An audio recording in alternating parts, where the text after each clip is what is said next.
Vēzi, esi sveicināts. Man prieks par mūsu atkal tikšanos. Un paskatīsimies, kāds būs augusts Vēža zīmē. Pasaule pašlaik mainās. Un Vēzim ir visas iespējas, labi izprotot sevi un apkārt esošos notikumus un enerģijas, atrast patvērumu pašam sevī. Un ko tad augusts nesīs Vēža zīmē? Viņš nesīs tādu iekšēju iespēju attīrīties, atjaunoties, pārveidoties. Un kamēr ārējā pasaule mutuļo šajās Urāna radītajās kaut kādās idejās vai vētrās, Vēzim būs visas iespējas klusumā dziedināties un atrast emocionālo drošību. Un Vēzis ļoti ātri sapratīs, ka šis nav tāds ātrumu sacīkšu mēnesis.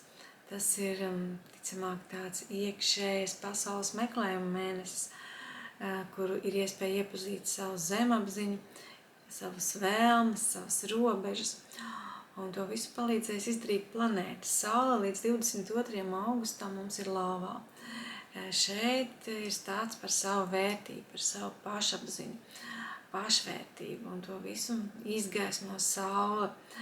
Un tas izgaismo arī tavu naudu. Tātad, kā jau es teicu, tavu vērtību sistēmu un tavu pašvērtību.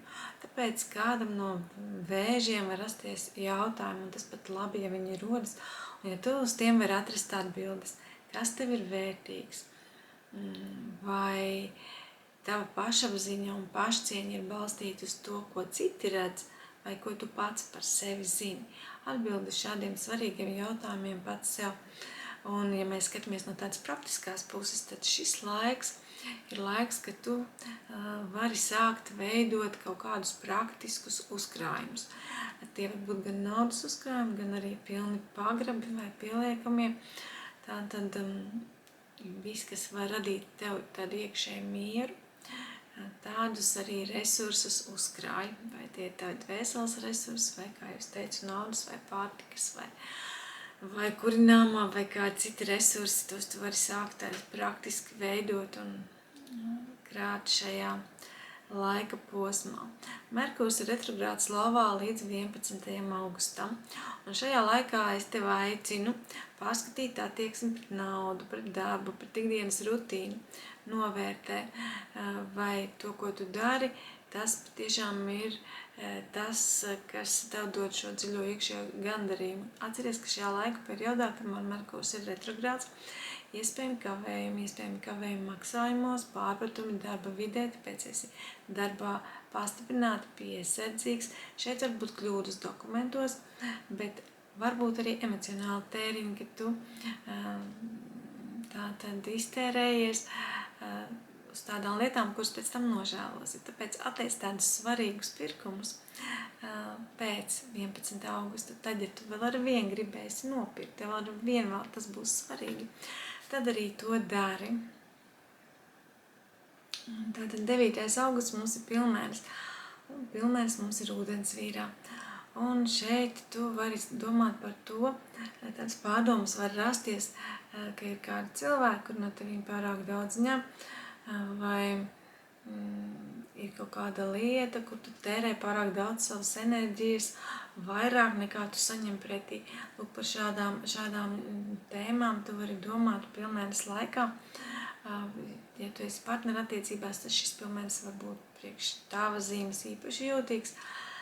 Tad skaties, kādas emocijas var nākt laukā, jo šis pilnmēnesis var atbrīvot kaut kādus blokus, kas ir bijuši, un tad var iznākt laukā kaut kas, kas ir iekšēji krāts. Tā var būt tāda iekšēja transformācija, un visiem vēžiem šeit ir iespējams intuitīvi dziedināties un atstrādāt kaut kādus parādus karmas labad. Un Urāns tāda mums ir dviņos, un šis ir stāsts par zemapziņu, par kaut kādiem dziļiem noslēpumiem, par pagātnes ēnām un atbrīvošanos. Un tā kā tas mums ir ilgtermiņa tranzīts, kurš pašlaik tikai sākas, tādu papīri visi mani gāžas, tad uz nākamajiem 7 gadiem tev ir tādi uzdevumi atbrīvoties no slepenām bailēm, kaut kādām senām traumām, kaut kādiem veciem sāpju mehānismiem, kas tevi ieved vai kaut kādās depresīvās sajūtās, ja? tātad sāc atbrīvoties.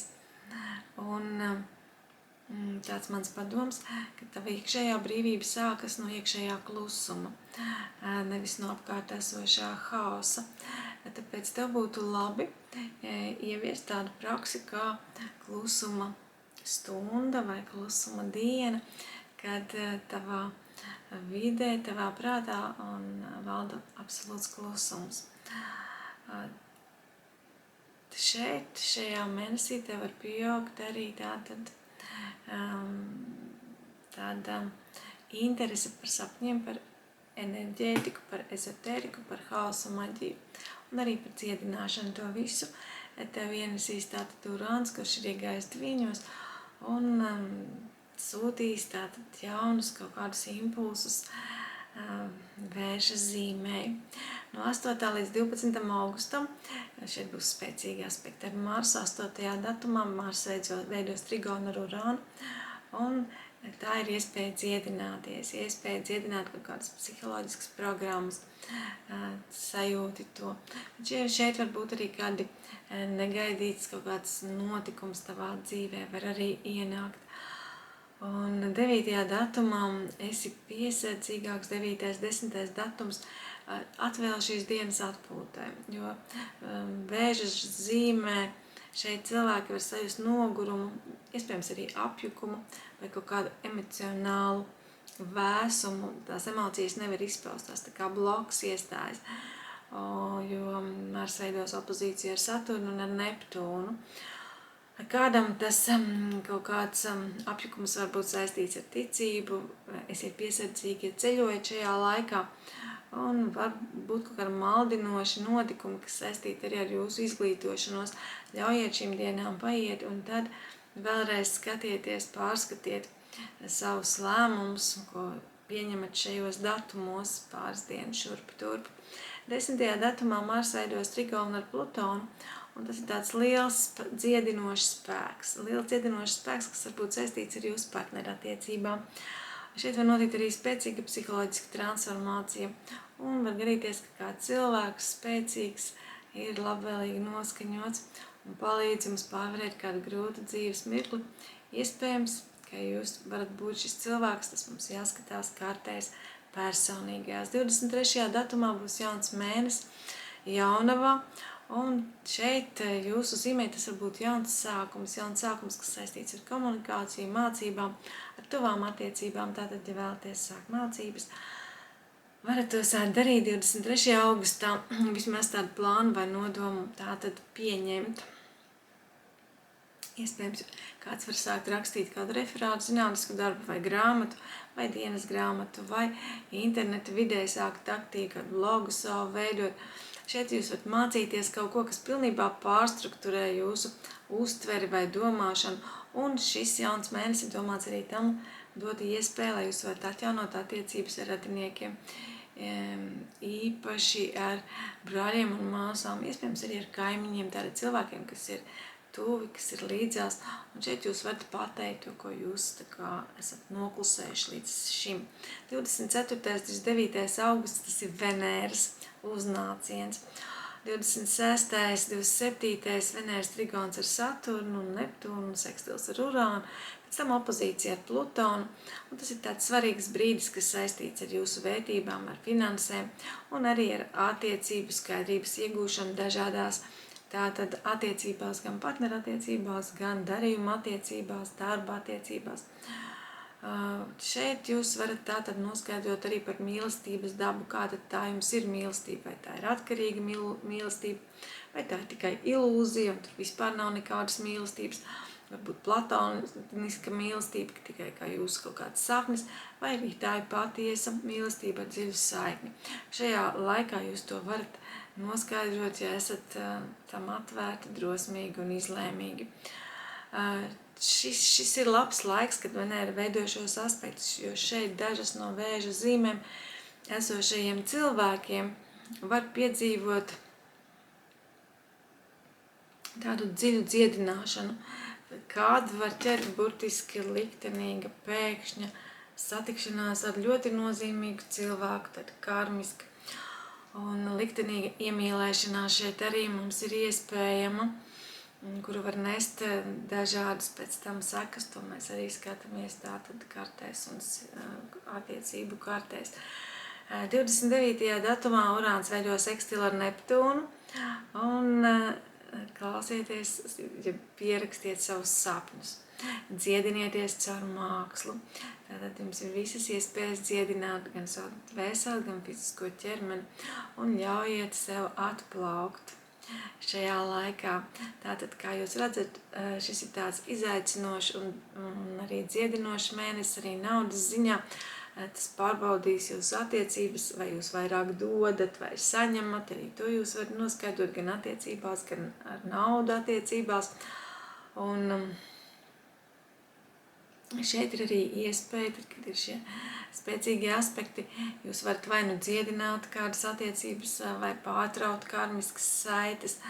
Un noteikti šo 7 gadu laikā, kamēr Urāns būs Dviņos, jūs varēsiet tātad kārtot savu iekšējo pasauli, izzināt zemapziņu, tie, kurus tas interesē.